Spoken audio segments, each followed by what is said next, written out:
大家午安. Good morning, everyone in Australia. And let's see, it is now 1:30. It is 12:30. We are afternoon here in Australia from the Gold Coast. My name is Heng. Today is Saturday, November 22nd. It's a Friday afternoon, November 21st, back in California. Glad you're with us today. Thank you for joining. We're going to be continuing our exploration of the picture biography of Master Empty Cloud, Xu Lao Heshang Huazhuan.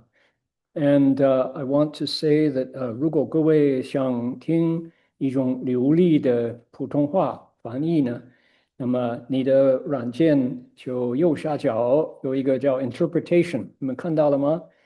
那边你 click 就会找到Chinese 就可以了哈。Also, appreciate that we have a translation into Vietnamese as well, provided by our kind-hearted, vigorous Vietnamese translation staff. So if you look into the chat box, you will find a link to our Vietnamese translation. There we go. And also in one moment, Sarah is going to be requesting Dharma in a moment.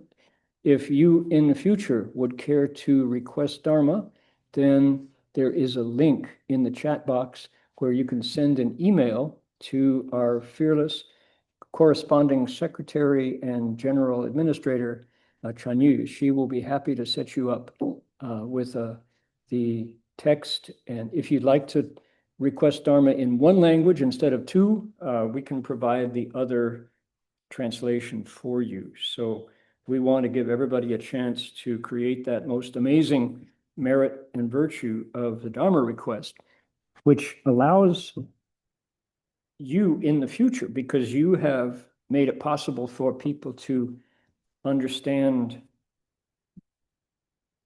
get the Dharma through your efforts of being the Dharma requester. In the future, the result of that is you meet many opportunities to study the Dharma. People, friends show up and let you know when there's an event happening nearby, or maybe you don't have a car and they drive you to the lecture. So this is the wholesome cause and effect, 善因善果, right? Wholesome causes, wholesome results. Okay, we are just about ready to begin here. We'll bring up our Dharma request slideshow. And Sarah, I'm going to ring the bell 3 times and make 3 half bows. And if people would like to join me, you're welcome. And then we'll have Sarah do the Dharma request. 我们敲眼镜上下，各位可以随着随众来行3种完成礼。Here we go. 一问讯 first bow. 再问讯 second bow. 三问讯 third bow. Okay, all right. Sarah, if you'd like to request Dharma, please go ahead. 恭敬大德僧听，为此法会集一切众生，请传妙法轮教导我们，如何了生脱死离苦得乐，足证无上。Will the song go with great virtue, out of compassion, for the sake of this assembly and all living beings?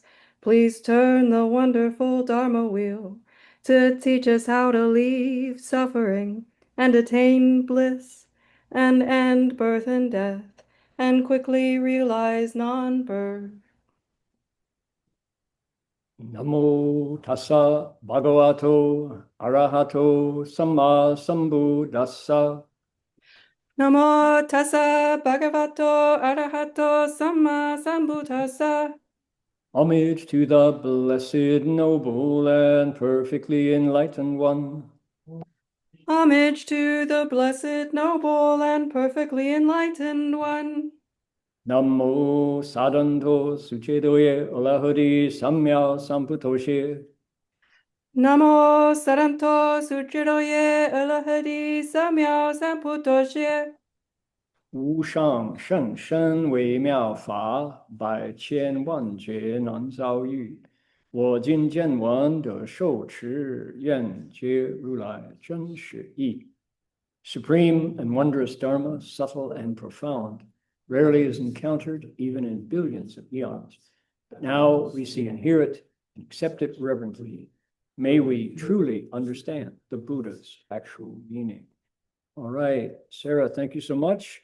Dharma request, appreciate that. Happy to provide the lens for this light to shine through. And we're welcome everyone to find a place to sit here. We're here at Gold Coast Dharma Realm in the middle of a series of Dharma events. So there's lots of Dharma friends coming through, listening to various talks and enjoying the atmosphere of cultivation in a community, which keeps the Dharma going. So this is the acknowledgement of country. We would like to respectfully acknowledge the Kombu-Meri people, the Ugambe language region, as traditional storytellers and custodians of the land where the monastery is located. And we pay our respects to their elders past, present, and emerging, and to all First Nations people whose sovereignty was never ceded. 就说我们恭敬地承认与冈贝语族的空布玛丽人，是我们寺院所在地的传统许世者和守护人。我们向过去、现在和未来的长者们致敬，并且向所有从来没放弃主权的第一民族的原住民也致敬。Okay. We've got one more item on our liturgy that we keep going when there's a sutra lecture, a Dharma talk.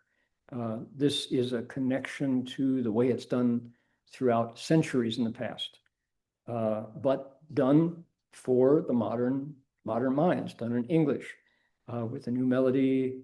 But the purpose of this bell song, the way it was set out from times, generations far in the distant past, hundreds of years, is the idea is when you make the intention to let the Buddha's voice be heard in a new culture, in a new civilization, in a new language, in a new continent, the bell is a sound that cuts through not just time, but also space. So the idea is that when the Buddha speaks Dharma, the beings who are listening are not just humans, not just people. There are other beings listening as well, beings who might be unable to understand the language and the grammar that you're speaking, but they can definitely hear the sound of a clear bell. And it helps them focus their thoughts, cuts through the ocean of bad karma and the habits that they have, even if they're in a body. They might be in the realm of ghosts, they might be in the hells. But this idea is that when you bring in the context of the Dharma and ring the bell, the memory of the wholesome part of their mind is stimulated. So that's the idea. And for we who are hearing English, who are here peaceful, healthy, with bodies that are still function to help us cultivate, when we hear this bell, it has the same function. It really does bring to awareness, and it touches this consciousness deep, deep in there of wholesome, pure qualities. See if you agree. The bell sound wide resounds throughout 100 million worlds. The Buddha's law is heard and spread all throughout the triple world. The wondrous sounds that everywhere fill the Dharma realm with peace. May those who hear it gain the strength to follow in faith the Buddha's path. 众生传3000界内，佛法扬万亿国中，共寻其法界和平，利益报贪而后得。We go. Alrighty. Now, what is that on my screen? It's a significant moment. Here we have on your right, on my desktop, the gentleman with the white goatee, wearing monk's robes, is Master Empty Cloud. Let me move this. There we see. All right. This is Master Empty Cloud. And here are 3 older monks from the monastery where this is taking place. And this is at 草溪，小溪是什么地方？ It's Nanhua Si, the monastery of the 6th patriarch. It's the Southern Flower Monastery. And what's going on here? This creature right here is a fox. It's a white fox. You can't quite see it. It's crouching down. But this is a white fox. And the white fox has emerged at Nanhua Si and found its way to Master Empty Cloud and is requesting the refuges. So truly one of those, oh my goodness, miraculous photographs. 大家都有耳机吗？哈，可以附耳机，如果要听得懂啊。So somebody can help our friends get the, right here, these are the earpieces. Everybody can grab one. Okay. So let me show you on the bottom of this photograph, we have a caption and it says, 草溪 on the Cao Creek. That's the name of the water flowing through the monastery. 虚云老人, the venerable, the aging empty cloud. So he is probably close to 100 years old. 为百户说戒, for the sake of a white fox, is explaining the precepts. 四名向善, and is giving him a name and is exhorting him towards goodness. Okay. 白虎负手, the white fox is bowing its head. 恭听之请装想入各地之意. So this event was noted down in detail in the Difang Zhi, the what's called the Gazetteer, the magazine that chronicles all of the events at Nanhua Monastery since probably the Tang Dynasty. So it turns out, I don't know the whole story of this encounter, but I do know that the Master Empty Cloud looked into the yin yang, the causes and conditions of this white fox, and it turns out it used to be a monk at one point, and by making some errors in karma, it fell into an animal's body, but it still remembered its ability to hear the Dharma. So it came back and took refuge again. So who is Master Empty Cloud seeing in the body of the fox? That's the question. So interesting photo, right? So these, the stories keep piling up about our incredible grand master, our grand teacher. Okay. Oh, couldn't hear the bell ring. Let me see here. I see. Yes, you were right. Okay. The folks online couldn't hear the bell. Oh my. So you want to hear it? Here we go. Oh, you got to hear the bell. Here it is. There you go. Okay. Now, glad you're all here. All righty. So here is today's text. What is going on? Let me give you all the context. Master Empty Cloud is in Yunnan province. He's in the far distant southwest of China. And since he arrived there, just passing through, because there was too much, he was basically in retreat up in Zhongnanshan, up near Xi'an, Shanxi province. And he was trying to escape too much attention. He was out there helping the royal family as they evacuated Beijing because of the Boxer Rebellion. So he went to Zhongnanshan, and then in Zhongnanshan, he meditated for a couple weeks without moving. He went into samadhi while meditating, and there were 2 or 3 monks, other fellow hermits, who saw him and were amazed that this monk could sit still for so many days. And how do you go to the bathroom, and what do you do when you're hungry, and all the questions. Well, the word got out back to Xi'an, and everybody came to find him, to ask for questions. Can you see my grandfather who passed away? Can you help me pass the exam? So he split. He and a monk called Jiecheng took off. He was there to be a hermit. The world came to his door. He wanted to be a hermit. He left. On his way through Yunnan province, heading south, he discovered that Buddhism, the state of Buddhism in Yunnan province, had decayed. It had gotten corrupt. People no longer were cultivating the way. Furthermore, there was a lot of practices that were absolutely opposed to the teaching of the Buddha. So one thing led to another, and Master Empty Cloud made a vow that he was going to bring the right Dharma back to Yunnan. So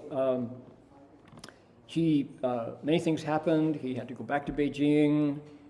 He had to go to Penang for the funeral of his teacher, back down to Malaysia. He traveled through Bangkok, through Thailand, went back to Beijing to rescue monasteries from being burned, monks were being thrown in prison or killed, and he, with a lot of struggle and a lot of stories in the bargain, he was able to rebuild respect for Buddhism in Yunnan province, single-handedly. So now there's a new monastery, and this is at Jizushan, Chickenfoot Mountain, where famous for Maitreya Bodhisattva's home mountain there in Yunnan province. So something now has happened, which is the events of the 20th century in China have caught up with Master Empty Cloud through no fault of his own. He's focused on the renovating, reforming, revolutionizing Buddhism in Yunnan.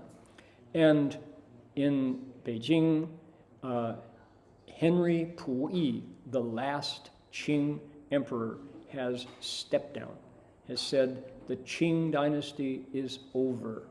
This is the last of the dynastic cycle in China that has been in place for 5,000 years, has come in 1911 to a crashing close. Actually, it's a quiet close when the emperor just stepped down. Master Empty Cloud is 72 years old, and as is the case, after a strong authoritarian ruler system collapses, what follows after it is almost always chaos, as other would-be strongmen, strong women fight for control. So 1911 is a time of major turmoil in Chinese history. The Republic of China has not yet been established, and in the interim, there's nothing but conflict.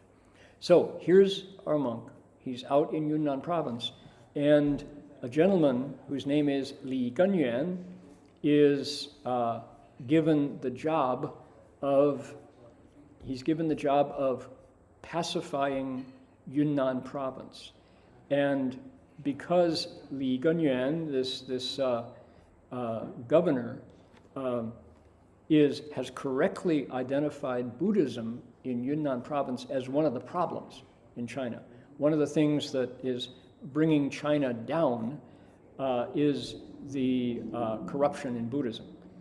So what does he do? His answer is call the troops, circle the monasteries, attack the monks, throw them in jail, burn the monasteries, melt the images, and basically wipe out Buddhism. That's his not unprecedented, not unreasonable response to a corrupt Buddhist institution. What he doesn't know, this is an artist's depiction of Li Gunyuan. What he doesn't know is that Master Empty Cloud is on the job, and he is internally bringing Buddhism back to its proper. Here is Li Gunyuan. This is the commandant who you could say he's got the imperial authority to do this, but there is no more empire. The Wuchang incident has happened in Wuhan, China, and the pot is being stirred in China, but he is trying his best. And interestingly, now the last 2 or 3 weeks of these lectures, we've been going through 4 different episodes in Master Hua's picture biography of the life of Master Empty Cloud, 4 episodes that tell the story of this layman, because he was out there destroying the Buddhist church in Yunnan, the institution. Master Empty Cloud heard from one of his monks who was on his way out the back door. All the monks were running, fleeing for their lives, and they said, Shifu, you have to run now. Well, Master Empty Cloud did run, but not away from Li Gunyuan. He ran towards him. He ran down to the bottom of the mountain, went directly into the reception room of this warlord. That's not correct. He's the official government commandant, partly military, partly governmental, but he is absolutely opposed to what he assumes Buddhism is. And in that first picture that you saw here, we don't have any pictures of Li Gunyuan with Master Empty Cloud, but so here he is. He's pointing to the images and saying, "What use is Buddhism? You are nothing but parasites. China would be better off without you." And Master Empty Cloud says, "Actually, that's not true." And he sits down with him and he explains the Dharma. He starts out with cause and effect, and then because this Commandant Li has deep roots, we call them shangan, wholesome qualities, wholesome connections. Yo Fo Yuan, he's got connections with the Dharma and with the Buddha. Master Empty Cloud, seeing his potential, talks directly to those wholesome, to his potential for wisdom, and he brings it to light, brings it to life. And he says things like, yeah, cause and effect is really true. He says, Yu qi ji zi ruo jian zhu xiang fei xiang ji jin ru lai. He says, actually, if you want to really understand cause and effect at a deeper level, he says, when you can see beyond what your eyes are noticing and your ears are hearing to another deeper level of identity, then you see the Buddha. Mr. Commandant Li Xin Yurong smiles and says, "Oh, this is interesting. Tell me more." He says, "Hu ju cha dian. Bring some tea, bring some coffee, bring some coke, let's get some cakes over here. Let's get some 小吃一点。我们都去座谈，请你多讲一点." He says, "Tell me some more about that." He says, Li was pleased, invited the master to sit and chat, called for tea and cakes, and said, "Continue the conversation." So, what did they do? They talked into the night. So the story goes on.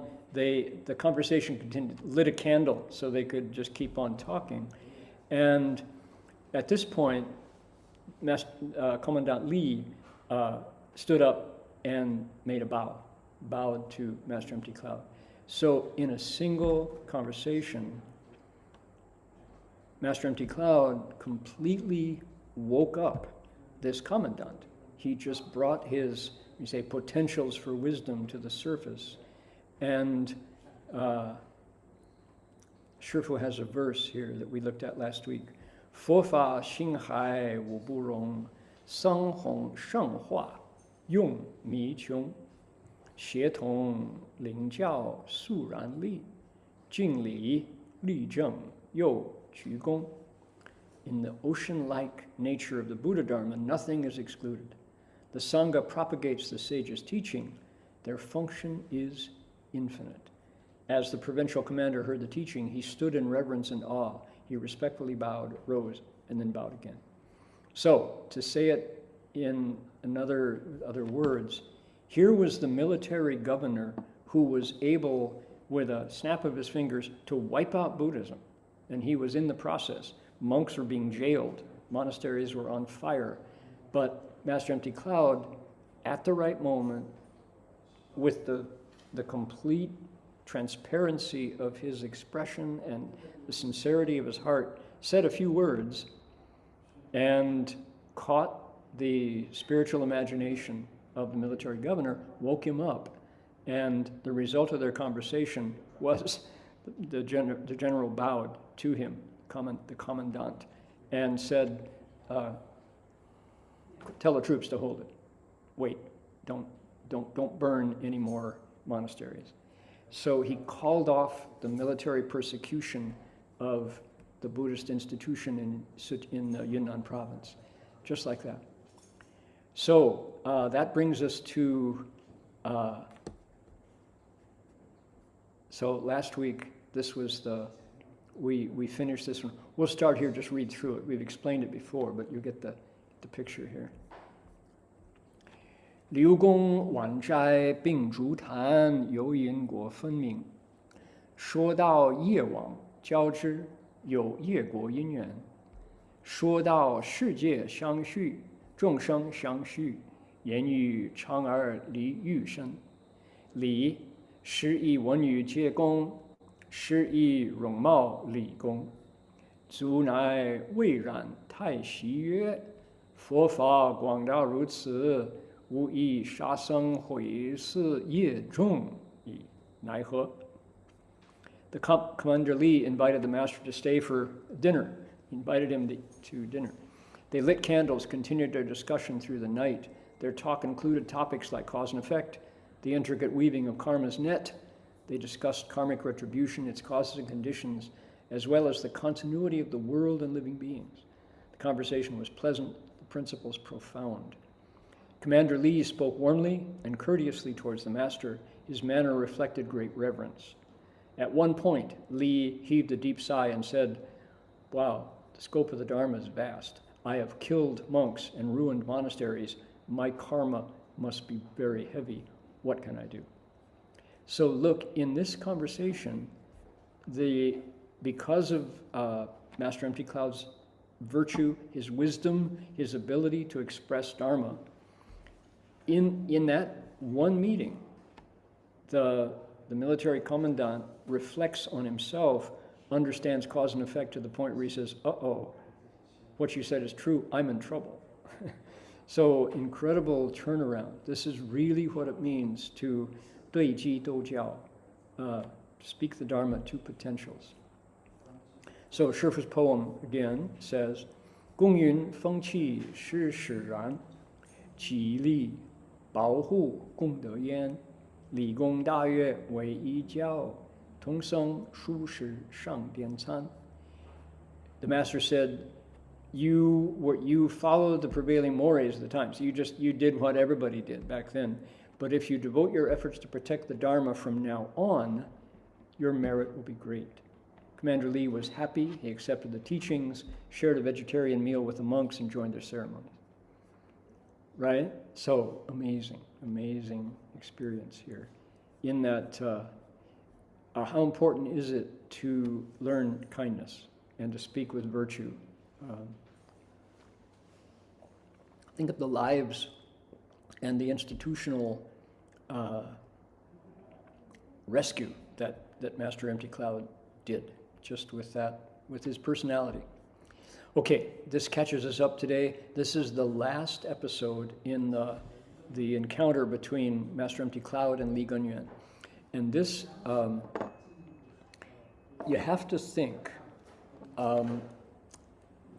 we Buddhists, whether we're left home or lay people, we often, in the face of disasters and troubles and illness and accidents and fires and floods, we say, oh, the Dharma protectors, the Devas were out protecting you. So big disasters became small and small disasters went away, right? We think of that. And there are many, kind-hearted people who, I'm not worried about myself, it's my kids. I bow to the Buddha so my family gets protection. What do you suppose it's like in the spiritual realms when monasteries are on fire and being destroyed, right? In the spiritual realm, the Devas, the Tianlong Babu, the gods and the dragons in the Eightfold Pantheon, they're really trying their best to protect the Dharma. And when things go right, when disasters are averted, they also respond. That's the context of episode 156 of Master Empty Cloud's picture biography. 忏悔皈依三宝, helping the commander repent and take refuge with the three jewels. So it's 1911. He is 72 years old. It's the third year of the Xuantong and the last year of the Xuantong reign period. Here we go. 待8月4日，山中忽大现金光，自山顶即路，草木皆变金黄色。传山中有佛、银、金三光，佛光时有金银锦数现，礼义感动。执弟子之礼，皈依三宝，请公为稽山总住持，率兵下山去。此意若非智德莫化，岂能转其念于情可乎？舍公弃谁可当？ On the fourth day of the 8th lunar month, people saw a brilliant ray of golden light, which extended from the summit of the mountain to its base. Flowers, grasses, trees turned a golden yellow hue. Legends say that on the mountain you can see 3 types of light: Buddha, silver, and golden light. Although the Buddha light appears every now and then, silver and golden lights rarely appear. Li was greatly moved by this occurrence, and wanting to become a disciple of the master, took refuge with the 3 jewels. He invited the master to become the general abbot of Jizu Shan, led his troops down the mountain. End of the episode of threat to Buddhism in Yunnan. If it were not for the master's eminent virtue quietly inspiring this transformation, how could he have changed the commander's mind in such a short period of time? Who else but the master could have done it? So when you think about Buddhist monks, you don't think about them averting disasters necessarily, but this is what happened. Here is the commandant in his uniform with the troops at the gate, at the door, bowing to Master Empty Cloud, and the gods and dragons in Eightfold Pantheon respond by sending up light, auspicious lights. You could say, oh, those Buddhists, they just talk like that. This is a historical event. It was 1911, it was a century ago, plus 14 years, but the historical record is really, really there. People saw this happen, and they saw what didn't happen when the troops were sent down the mountain. Thank you, Shifu. 威武不屈，大丈夫，毅然往见，志何如？堪笑怕死，贪生悲，逃之夭夭，在歧途。Martial sternness could not intimidate the great hero. The master boldly went to see the commandant. Such was his resolve. How pathetic are we living beings, clinging to life, fearing death, and yet we run amok on dangerous roads. So Shifu took this opportunity with his 4-line verse to shake a prophetic finger, say, take a look.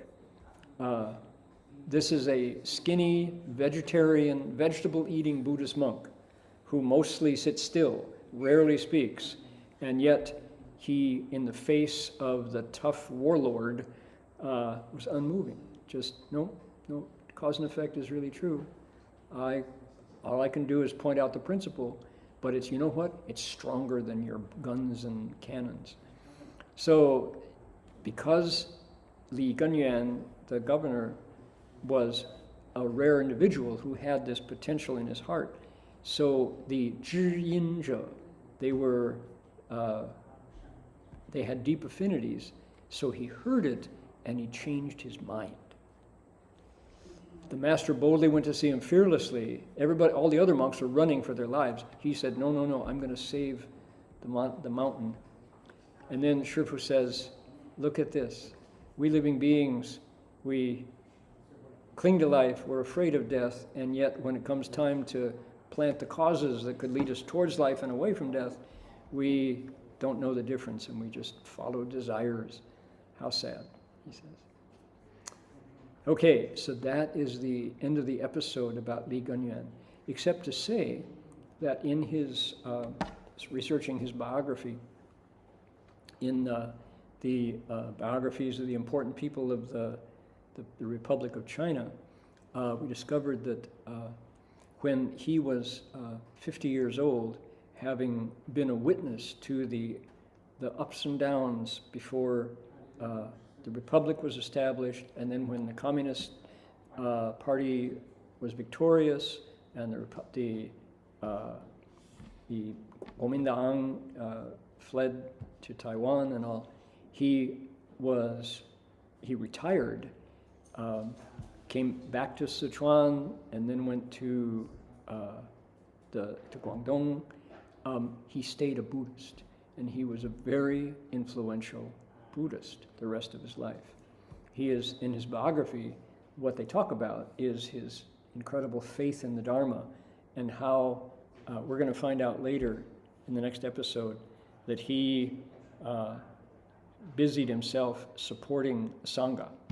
So Master Empty Cloud really found a Dharma buddy in Li Gunyuan.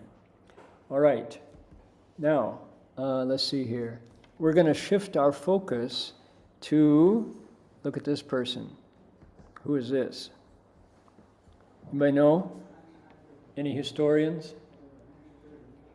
Nobody? Right off the bat, your 20th century Chinese history lessons remembered from high school? 知道吗? Yan Shikai. Okay, 5 points. 5 points. Who was that? There we go. Okay, all right. Ken's got it. Yan Shikai. 对了.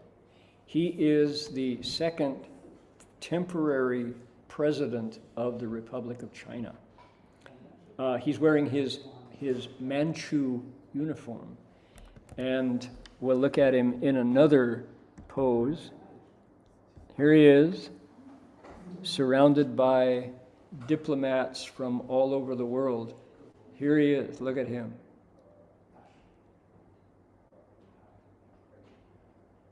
Japanese, Italian, British, Russian, Vatican,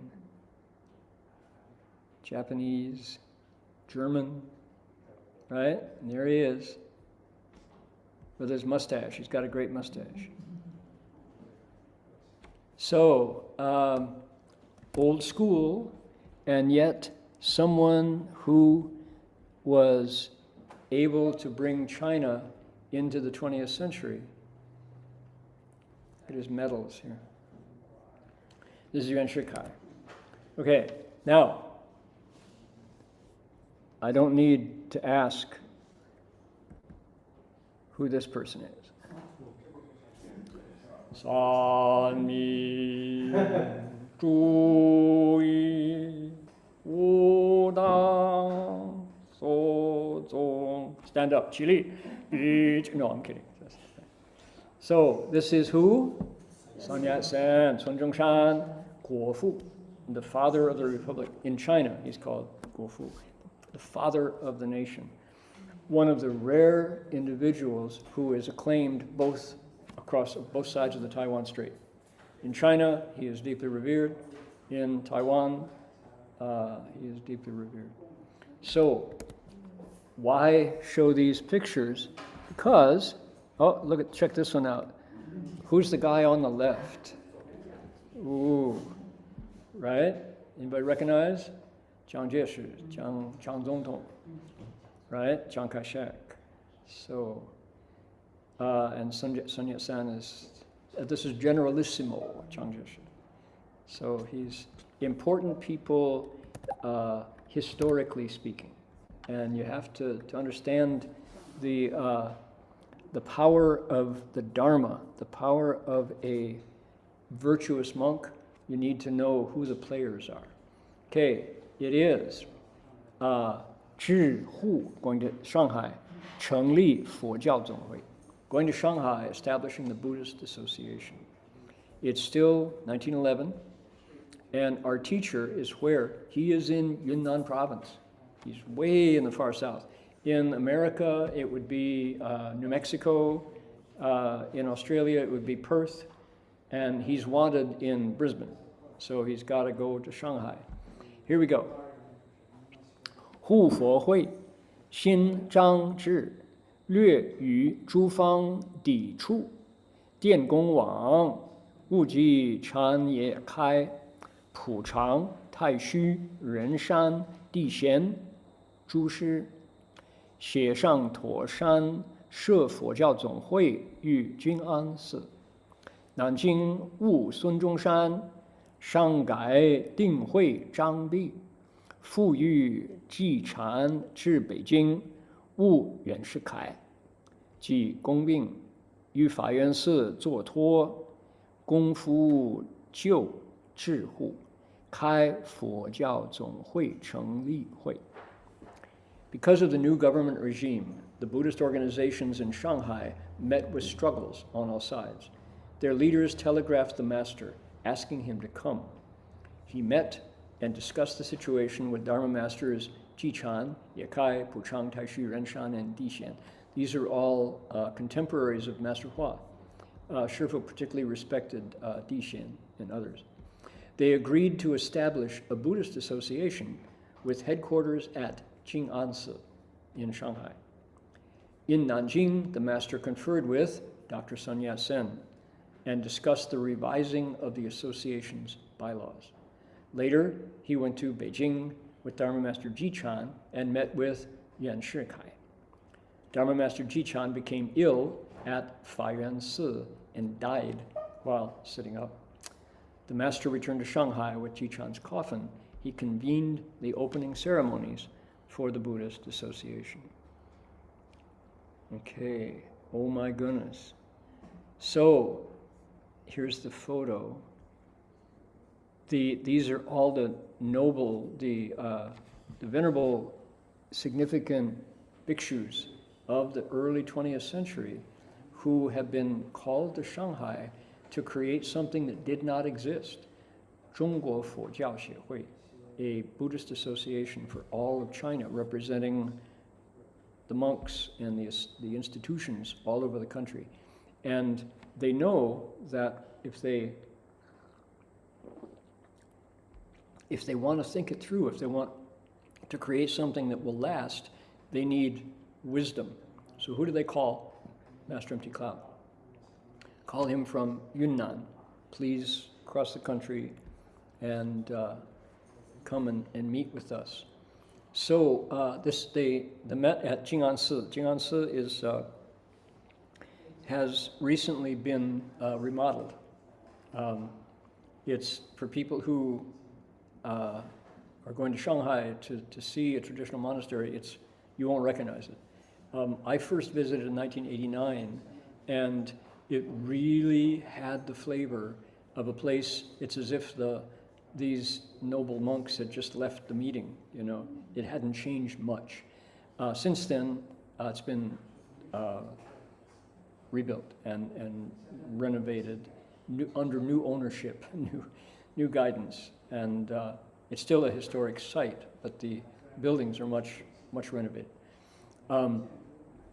Let's look at Shifu's verse. He says, 佛教总会设静安 Dian Qian Zhang Wen Gong Dai Huan.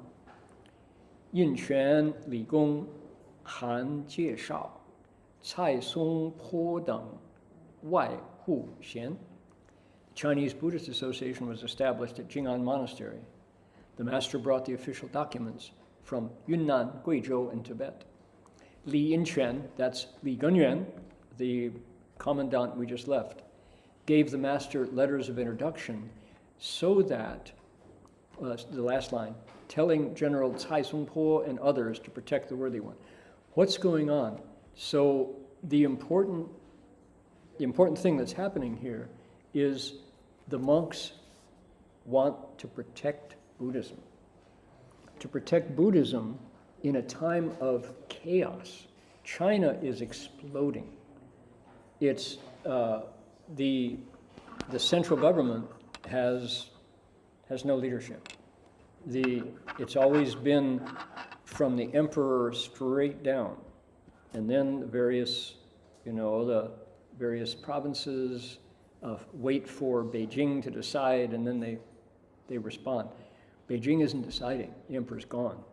So on all sides, there's warlords.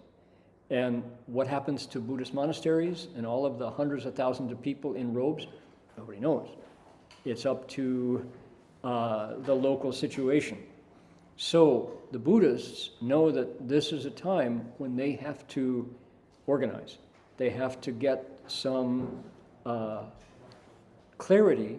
They have to get some authorities so that when they make a decision, it applies evenly, equally, and they can stand up and defend themselves in a time of potential disaster. So this has happened to Buddhism over the centuries when the dynasty changes. If the emperor doesn't favor the Dharma, there can be just a complete national collapse. Monasteries will burn, sutras and libraries will be turned to ashes, disaster. So to avoid that, wisely, the monks said, we're going to organize. So they did, and they created the Zhongguo Fojiao Xiehui. Now, there's a subtext happening here, which is there's a monk, a young monk here called Ji Chan, Fa Shi.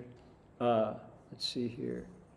Ji Gong, it says, a monk called Ji Chan, who followed Master Empty Cloud and made things possible for him as a secretary and did a lot of wonderful work for the Dharma, and he died, sadly. So, and it says he zuo, tuo, these two words carry a lot of weight.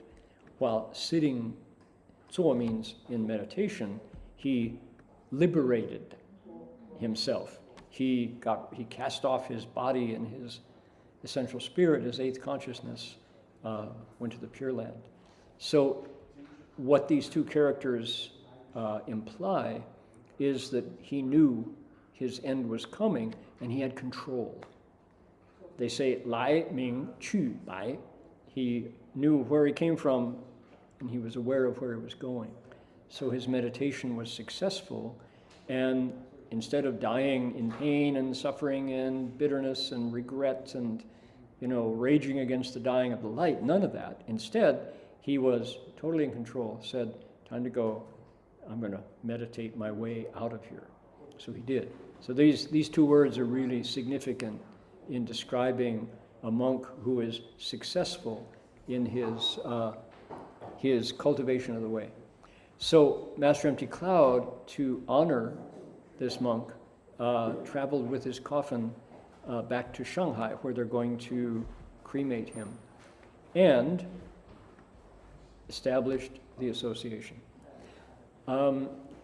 This last year at this time, a year ago, I was in Zhejiang province, and the history, the monastery of the Fojiao Xiehui of Zhejiang had a museum to the establishment of the Buddhist Association, and I saw the very photos taken when this of this event.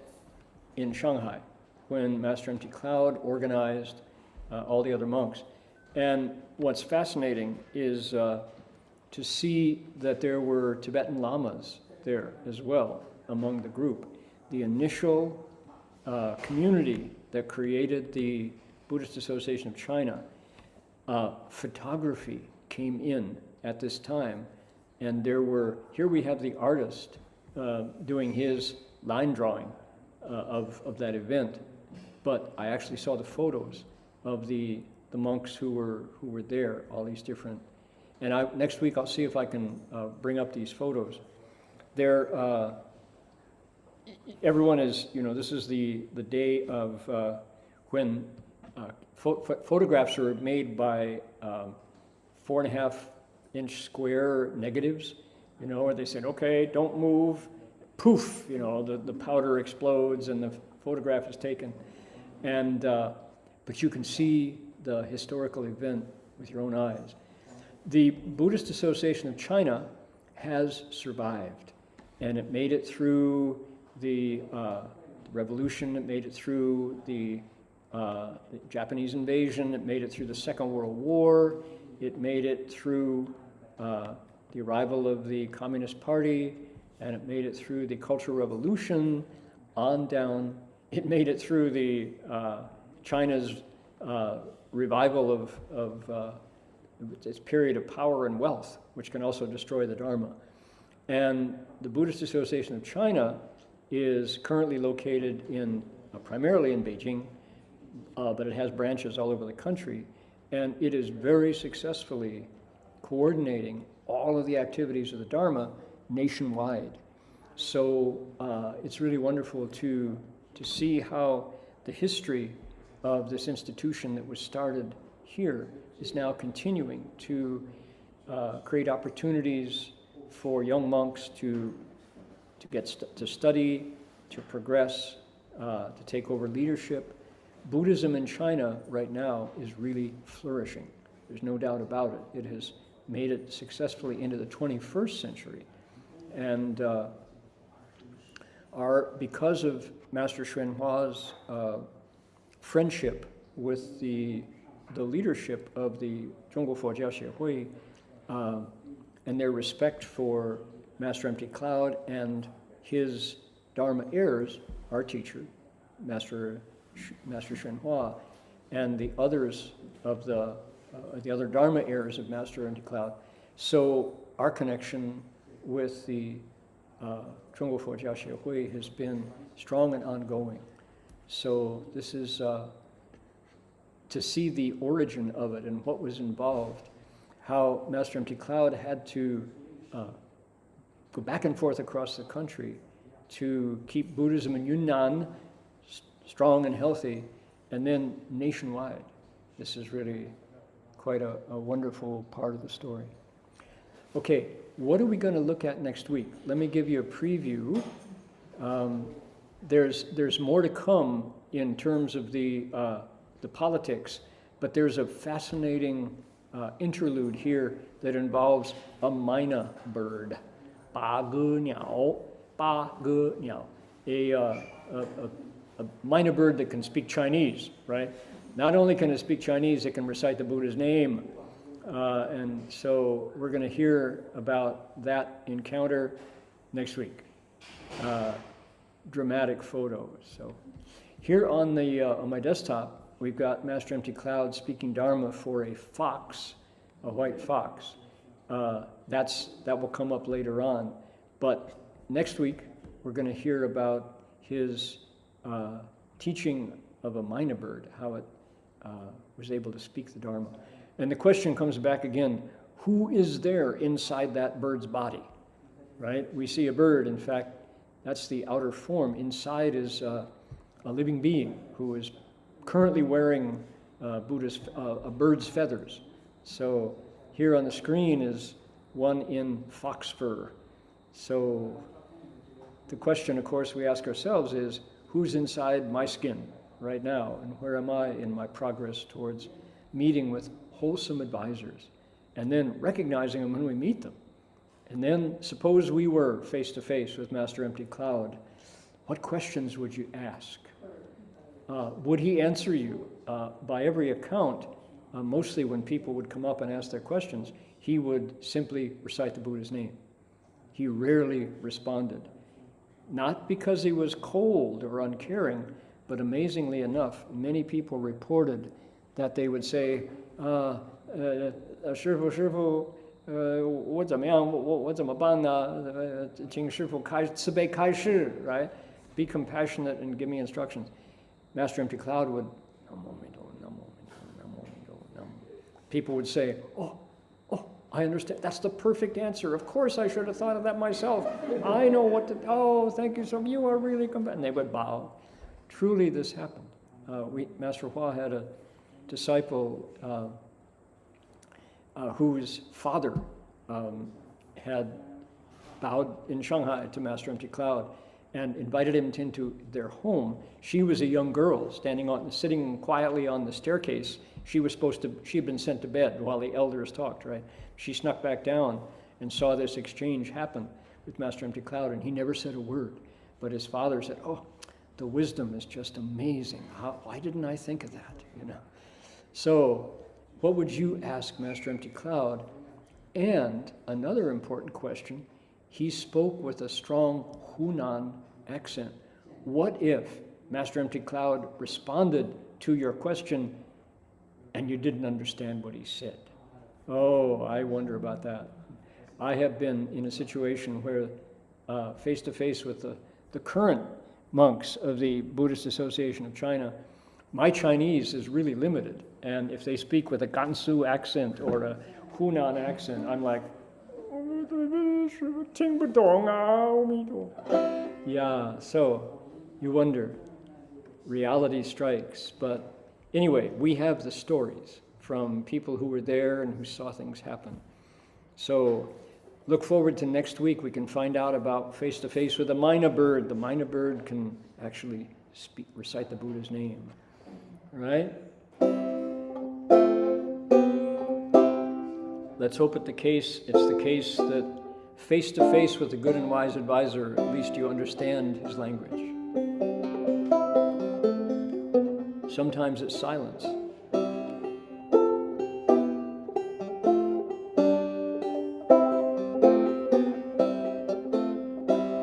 Shall we dedicate merit? Please make a wish. Here we go. May every living being, our minds as one and radiant with light, share the fruits of peace with hearts of goodness, luminous and bright. If people hear and see how hands and hearts can find in giving unity, may our minds awake to great compassion, wisdom, and to joy. May kindness find reward. May all who sorrow leave their grief and pain. May this boundless light dispel the darkness of our endless night. Because our hearts are one, this world of pain turns into paradise. May all become compassionate and wise. May all become compassionate and wise. May all become compassionate and wise. And then before we go, we have a chance to bow to Guanyin Bodhisattva.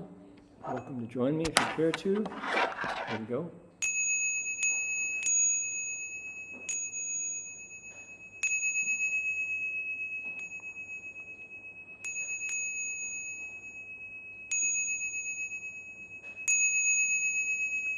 Bow in respect to the Venerable Master.